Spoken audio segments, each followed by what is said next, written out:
يا أيها الذين آمنوا إن تنصروا الله ينصركم ويثبت أقدامكم.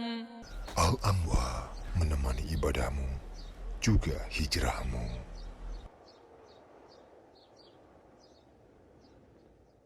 Pertama diperuntukkan untuk orang yang sakit atau ibu yang lagi hamil dan menyusui ya. Mm. Ini ada kena fidyah.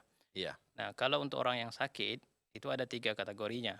Kalau dia sakitnya yurja syafa'uhu, Mm. dia diharapkan bisa sembuh, Iya. maka dia bukan bayar fidyah tapi dia mengganti Puasa. puasanya pada hari yang lain. Iya. Nah, kecuali kalau dia meninggal, ya kan Mm. diharapkan dia sembuh, sakitnya tengok sikit saja sakitnya begitu kan. Mm. Tapi ternyata dia meninggal. Iya. Maka seperti ini dia bayar fidyah. Ahli warisnya membayarkan fidyah. Fidyahnya apa? Fidyahnya adalah memberikan makan satu orang miskin ya, Mm. setiap 1 hari yang ditinggalkan 1 orang miskin. Kalau misalnya dia meninggalkan 5 hari berarti 5 orang miskin yang Iya. diberikan makan. Berapa ukurannya? Ukurannya itu ya secukup untuk makan dia. Oh, begitu ya. Misalnya kita belikan lauknya, kita belikan yang udah jadi, Mm. ada nasinya, ada lauk pauknya, ya ada minumnya. Pokoknya ketika dia makan dia kenyang begitu. Nah, itu fidyah. Ya. Oke, Pak Sudah. Kemudian kategori kedua tadi, Mm. orang sakit dia tidak diharapkan sembuhnya.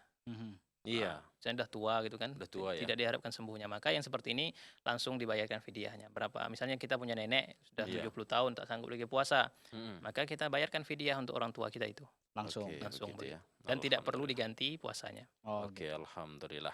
Terima kasih banyak Pak Ustadz atas penjelasan